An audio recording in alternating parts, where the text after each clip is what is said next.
ವಿಜಯಲಕ್ಷ್ಮಿ ಹಾಗೆ ಸುದೀಪ್ ಅವರ ಮಾತಿನ ಚಕಮಕಿ ಅಂತ ಹೇಳ್ಬೋದು, ಟಾಂಟ್ ಅಂತ ಹೇಳ್ಬೋದು. ನಮಗೇನು ಬಾಯಿಲ್ಲ ಅಂತಲ್ಲ, ಮುಚ್ಕೊಂಡಿದೀವಿ ಅಷ್ಟೇ. ಗೆಳೆಯರೆಲ್ಲರೂ ಅಂದ್ರೆ ಫ್ರೆಂಡ್ಸ್ ಎಲ್ಲ ಚೆನ್ನಾಗಿರ್ಬೇಕು ಅಂತ ನಾವು ಅನ್ಕೊಂತೀವಿ. ಸ್ಯಾಂಡಲ್ವುಡ್ ಅಂತಂದಾಗ ಕಾಂಟ್ರವರ್ಸಿಗಳು ಸರ್ವೇ ಸಾಮಾನ್ಯ, ಯಾವಾಗ್ಲೂ ನಡೀತಾನೆ ಇರುತ್ತೆ. ಅಭಿಮಾನಿಗಳ ಮಧ್ಯೆ ಯಾವಾಗಲೂ ವಾರ್ಗಳು ನಡೀತಾನೆ ಇರುತ್ತೆ. ನಮ್ಮ ಬಾಸ್ ಸಿನಿಮಾ, ನಮ್ಮ ಬಾಸ್ ಸಿನಿಮಾ, ನಮ್ಮ ಬಾಸ್ ಡೈಲಾಗು, ಈ ಸಾಂಗ್ನ ಎಲ್ಲೋ ಕದ್ದು ಮಾಡಿದ್ದೀರಾ, ಈ ಸಿನಿಮಾ ಫ್ಲಾಪ್ ಆಗುತ್ತೆ, ಈ ಸಿನಿಮಾವನ್ನು ನಾವು ಪೈರಸಿ ಮಾಡ್ತೀವಿ, ಈ ಸಿನಿಮಾವನ್ನು ನಾವು ಸೋಲಿಸ್ತೀವಿ. ಯಾಕೆ ಈ ಥರ ಆಗ್ತದೆ ನಮ್ಮ ಕನ್ನಡ ಇಂಡಸ್ಟ್ರಿ? ನಾನು ಇಲ್ಲಿ ಮಾತಾಡಿದ್ರೆ ಅದು ಎಲ್ಲಿ ಹೋಗಿ ಮುಟ್ಟಬೇಕೋ ಅಲ್ಲಿ ಹೋಗಿ ಮುಟ್ಟುತ್ತೆ ಅಂತಲೂ ಮಾತಾಡಿದ್ದಾರೆ. ಹೊರಗಡೆ ಇದೆ ಒಂದು ಸೈನ್ಯ, ಅದ್ರ ಮೇಲೆ ಯುದ್ಧ ಮಾಡೋದಕ್ಕೆ ನಾನು ರೆಡಿ ಇದ್ದೀನಿ ಅಂತಲೂ ಕೂಡ ಹೇಳ್ತಾರೆ. ದರ್ಶನ್ ಇದ್ದಾಗ ಯಾರು ಕಣ್ಣಿಗೆ ಕಾಣಿಸ್ಕೊಳ್ಳಲ್ಲ, ಮೀನ್ಸ್ ಎಲ್ಲ ಒಂಥರ ಮರೆಯಾಗಿರ್ತಾರೆ, ಅವ್ರ ಮುಂದೆ ಬಂದು ನಿಂತ್ಕೊಂಡು ಮಾತಾಡೋ ಇದಿರಲ್ಲ. ಸೊ ಅವ್ರು ಇಲ್ದಿರೋ ಟೈಮ್ ನೋಡ್ಕೊಂಡ್ಬಿಟ್ಟು ಕೆಲವೊಂದು ವೇದಿಕೆಗಳ ಮೇಲೆ ಕೆಲವೊಂದು ಚಾನಲಲ್ಲಿ ಕುತ್ಕೊಂಡು ಬಾಯಿಗೆ ಬಂದಂಗೆ ಮಾತಾಡ್ತಾರೆ, ಇಷ್ಟ ಬಂದಂಗೆ ಮಾತಾಡ್ತಾರೆ. ನಾವು ಸುಮ್ಮನೆ ಇರಬಾರ್ದು.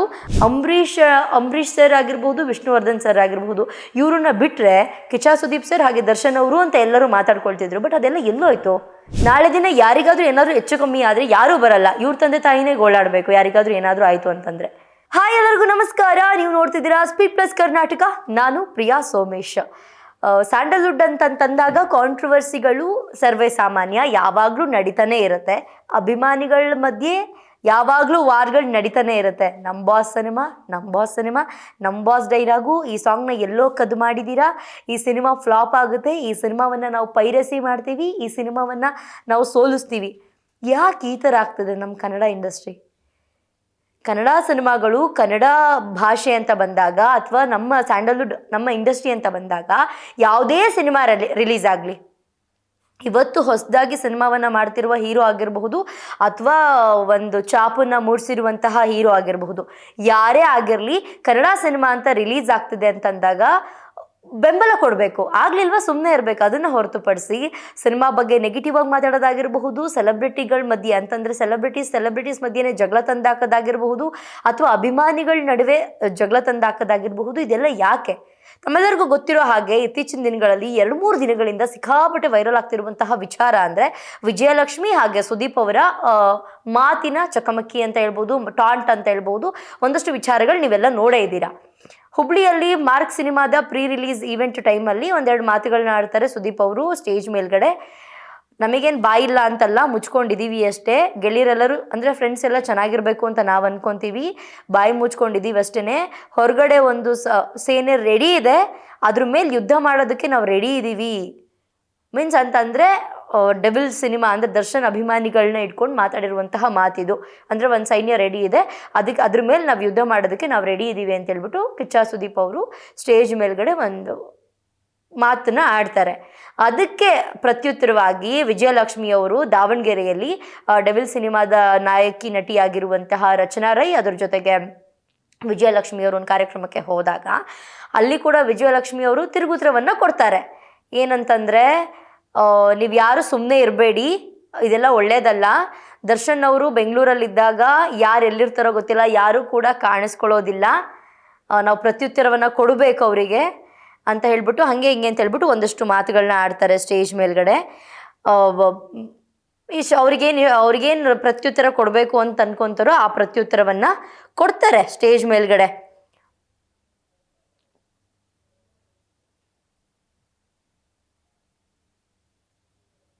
ಹಾಗೆ ದರ್ಶನ್ ಅವ್ರು ಹೇಳಿದ್ದಾರೆ ಏನಂತ, ಯಾರ ಮೇಲೂ ಕೂಡ ಕೋಪ ಮಾಡ್ಕೊಳ್ಬೇಡಿ, ಬೇಜಾರು ಮಾಡ್ಕೊಳ್ಬೇಡಿ ಅಂತ ಹೇಳಿದ್ದಾರೆ. ಸೊ ಈ ಥರ ಒಂದಷ್ಟು ವಿಚಾರಗಳನ್ನ ಹೇಳಿದ್ದಾರೆ. ಅದಕ್ಕೊಂದು ಸ್ವಲ್ಪ ಪುಷ್ಟಿ ಕೊಡೋ ಥರ ನಮ್ಮ ಇವರು ಧನ್ವೀರ್ ಅವರು ಕೂಡ ಒಂದು ದರ್ಶನ್ ಜೊತೆ ಇರುವಂತಹ ಫೋಟೋವನ್ನು ಸೋಷಿಯಲ್ ಮೀಡಿಯಾದಲ್ಲಿ ಶೇರ್ ಮಾಡಿಕೊಂಡು ಅಲ್ಲೂ ಕೂಡ ಏನಂತ ಹಾಕಿದ್ದಾರೆ, ಕಾಡಲ್ಲಿ ತುಂಬ ಪ್ರಾಣಿಗಳಿರುತ್ತೆ, ಅದರಲ್ಲಿ ಸಿಂಹ ಒಬ್ಬರೇ ಅಂತ ಹೇಳ್ಬಿಟ್ಟು. ಅಂದರೆ ಅದಕ್ಕೆ ರಿಲೇಟೆಡ್ ಏನಂತಂದರೆ, ಈ ಇಂಡಸ್ಟ್ರಿಯಲ್ಲಿ ಸಿಂಹ ಅಂತಂದರೆ ದರ್ಶನ್ ಒಬ್ಬರೇ, ಇನ್ನೆಲ್ಲ ಉಳಿದಿರೋರೆಲ್ಲ ಎಲ್ಲ ರೀತಿಯಾದಂತಹ ಕಾಡು ಪ್ರಾಣಿಗಳು ಅಂತ ಹೇಳಿ ಸ್ಟೇಟ್ಮೆಂಟನ್ನು ಕೊಟ್ಟಿದ್ದಾರೆ. ಬಟ್ ಇದು ಒಳ್ಳೆ ಬೆಳವಣಿಗೆ ಅಲ್ಲ, ನಮ್ಮ ಕನ್ನಡ ಇಂಡಸ್ಟ್ರಿಗೆ ಇದು ಒಳ್ಳೆ ಬೆಳವಣಿಗೆ ಅಲ್ಲ. ವಿಜಯಲಕ್ಷ್ಮಿ ಅವರು ಕೂಡ ಹೀಗೆಲ್ಲ ಮಾತಾಡ್ತಾರೆ ಅಂತ ಎಕ್ಸ್ಪೆಕ್ಟ್ ಮಾಡಿರಲಿಲ್ಲ. ಅಂದರೆ ಈ ರೀತಿಯಾಗಿ ಇದಕ್ಕೆಲ್ಲ ಸುದೀಪ್ ಸರ್ ಯಾಕೆ ಈ ಥರ ಎಲ್ಲ ಸ್ಟೇಜ್ ಮೇಲೆ ಮಾತಾಡಿದ್ರು ಅಂತಂದರೆ, ತಮ್ಮೆಲ್ಲರಿಗೂ ಗೊತ್ತಿರುವ ಹಾಗೆ ಅವ್ರದ್ದೊಂದು ಸಿನಿಮಾವನ್ನು ಪೈರೇಸಿ ಕೂಡ ಮಾಡ್ತಾರೆ. ಅದ್ರ ಜೊತೆಗೆ ಒಂದಷ್ಟು ಅಭಿಮಾನಿಗಳು, ಈ ದರ್ಶನ್ ಅಭಿಮಾನಿಗಳು ಏನು ಮಾಡ್ತಿದ್ದಾರೆ ಅಂತಂದರೆ, ಒಂದಷ್ಟು ಜನ ಯಾರ ಅಭಿಮಾನಿಗಳಾದರೂ ಆಗಿರಬಹುದು, ಏನು ಮಾಡ್ತಿದ್ದಾರೆ ಅಂದರೆ, ಇದು ಮಾರ್ಕ್ ಸಿನಿಮಾ ಏನಿದೆ ಅದು ಮ್ಯಾಕ್ಸ್ ಡು ಕಾಪಿ ಅದೇ ಥರ ಇದೆ, ಸೇಮ್ ಟು ಸೇಮ್ ಹಂಗೆ ಇದೆ, ಪೈರೇಸಿ ಮಾಡಿಬಿಡ್ತೀವಿ ಒಂದೇ ದಿನದಲ್ಲಿ, ಸಿನಿಮಾ ಫ್ಲಾಪ್ ಆಗುತ್ತೆ, ಸಿನಿಮಾ ಓಡಲ್ಲ, ಸೋಲುತ್ತೆ ಈ ಸಿನಿಮಾ, ಹಾಗೆ ಹಿಂಗೆ ಅಂತ ಹೇಳ್ಬಿಟ್ಟು ಒಂದಷ್ಟು ಜನ ಟ್ರೋಲ್ ಮಾಡೋದಾಗಿರ್ಬೋದು, ಕಮೆಂಟ್ ಸೆಕ್ಷನಲ್ಲಿ ಆಗಿರ್ಬೋದು, ಒಂದಷ್ಟು ವೇದಿಕೆಗಳಾಗಿರ್ಬಹುದು, ಒಂದಷ್ಟು ಸೋಷಿಯಲ್ ಮೀಡಿಯಾಗಳಾಗಿರ್ಬೋದು, ಈ ರೀತಿಯಾದಂತಹ ಮಾತುಗಳನ್ನ ಆಡ್ತಿದ್ದಾರೆ. ಸೊ ಸುದೀಪ್ ಸರ್ ಇಲ್ಲಿವರೆಗೂ ನಾನು ನೋಡ್ದಂಗೆ ಯಾವುದೇ ಒಂದು ಸ್ಟೇಜ್ ಮೇಲ್ಗಡೆ ಯಾರೇ ಒಬ್ಬರಿಗೆ ಟಾಂಟ್ ಮಾಡಿರೋದಾಗಿರ್ಬೋದು, ಈ ರೀತಿಯಾಗಿ ಮಾತಾಡಿರೋದಾಗಿರ್ಬೋದು ನಾನು ನೋಡಿಲ್ಲ. ಇಷ್ಟೊಂದು ರೂಢಾಗಿ ನಾನು ಎಲ್ಲೂ ನೋಡಿಲ್ಲ ಇವತ್ತಿನವರೆಗೂ. ಸುದೀಪ್ ಸರ್ ಅವರು ಯಾವುದೇ ಸ್ಟೇಜ್ ಮೇಲ್ಗಡೆ ಈ ಥರ ಮಾಡಿಲ್ಲ. ಸೈಲೆಂಟಾಗಿರೋದು ಒಳ್ಳೇದೋ ಕೆಟ್ಟದೋ ನನಗೆ ಗೊತ್ತಿಲ್ಲ. ಗೆಳೆಯರು ಚೆನ್ನಾಗಿರಬೇಕು ಅಂತ ಹೇಳ್ಬಿಟ್ಟು ಬಾಯಿ ಮುಚ್ಕೊಂಡಿದ್ದೀನಿ, ಅಂದರೆ ನನಗೆ ಬಾಯಿ ಇಲ್ಲ ಅಂತ ಅಲ್ಲ ಅಂತ ಮಾತಾಡೋದ್ರ ಜೊತೆಗೆ ನಾನು ಇಲ್ಲಿ ಮಾತಾಡಿದ್ರೆ ಅದು ಎಲ್ಲಿ ಹೋಗಿ ಮುಟ್ಟಬೇಕೋ ಅಲ್ಲೋಗಿ ಮುಟ್ಟುತ್ತೆ ಅಂತಲೂ ಮಾತಾಡಿದ್ದಾರೆ.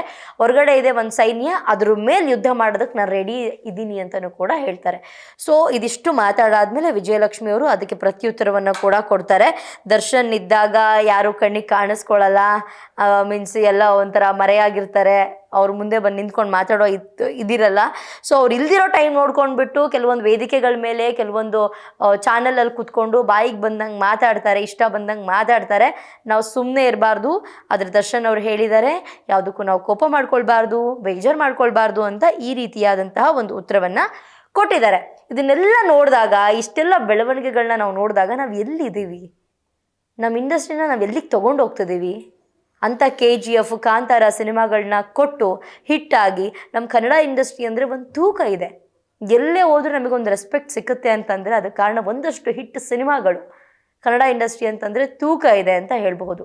ಬಟ್ ಈ ಥರ ಎಲ್ಲ ಯಾವಾಗ ನೋಡ್ರೂ ಅಭಿಮಾನಿಗಳು ಯಾವಾಗಲೂ ಕಚ್ಚಾಡಿಕೊಂಡು ಕಿತ್ತಾಡಿಕೊಂಡು ಸಾಯ್ತಾನೆ ಇರ್ತಾರೆ, ನಮ್ಮ ಬಾಸ್ ನಮ್ಮ ಬಾಸ್ ನಮ್ಮ ಬಾಸ್ ಅಂತ. ಈಗ ಅದಕ್ಕೆ ಪುಷ್ಟಿ ಕೊಡೋ ಹಾಗೆ ವಿಜಯಲಕ್ಷ್ಮಿ ಅವರಾಗಿರ್ಬಹುದು, ಸುದೀಪ್ ಆಗಿರ್ಬೋದು, ಇವರೊಂದು ಒಳ್ಳೆ ಸ್ಥಾನದಲ್ಲಿ ನಿಂತ್ಕೊಂಡು ಇಬ್ಬರು ಕೂಡ ಈ ರೀತಿಯಾದಂತಹ ಸ್ಟೇಟ್ಮೆಂಟ್ಗಳನ್ನ ಸ್ಟೇಜ್ ಮೇಲೆ ನಿಂತ್ಕೊಂಡು ಕೊಟ್ಟರೆ ಇದಕ್ಕೆಲ್ಲ ಯಾರು ಹೊಣೆ ಫ್ಯೂಚರಲ್ಲಿ? ತಾವೆಲ್ಲ ನೋಡೇ ಇರ್ತೀರ, ಅಭಿಮಾನಿಗಳ ನಡುವೆ ಹೊಡೆದಾಟಗಳು ನಡೀತಾ ಇರುತ್ತೆ.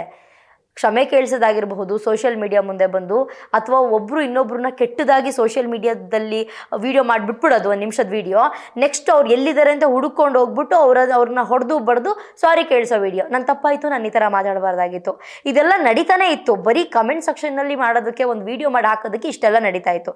ಬಟ್ ಈಗ ಒಳ್ಳೆ ಸ್ಥಾನದಲ್ಲಿರುವಂಥವ್ರಾಗಿ ಸುದೀಪ್ ಸರ್ ಆಗಿರಬಹುದು ಅಥವಾ ವಿಜಯಲಕ್ಷ್ಮಿ ಅವರಾಗಿರಬಹುದು, ಇದ್ರ ಅವಶ್ಯಕತೆ ಇತ್ತಾ ಈ ರೀತಿಯಾಗಿ ಟಾಂಟ್ ಮಾಡುವಂಥದ್ದು?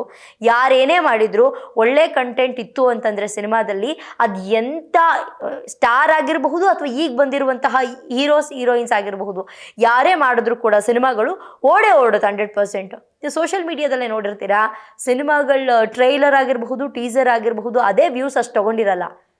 ಚಿಕ್ಕ ಪುಟ್ಟ ಶಾರ್ಟ್ ಮೂವೀಸ್ಗಳೆಲ್ಲ ಒಂದು ವಾರದಲ್ಲಿ ಮಿಲಿಯನ್ ಗಟ್ಟಲೆ ಓಡಿರುತ್ತೆ, 10 ಮಿಲಿಯನ್ ಹಂಗೆಲ್ಲ ಓಡಿರುತ್ತೆ ಯಾವುದ್ಯಾವುದೋ ಇದು.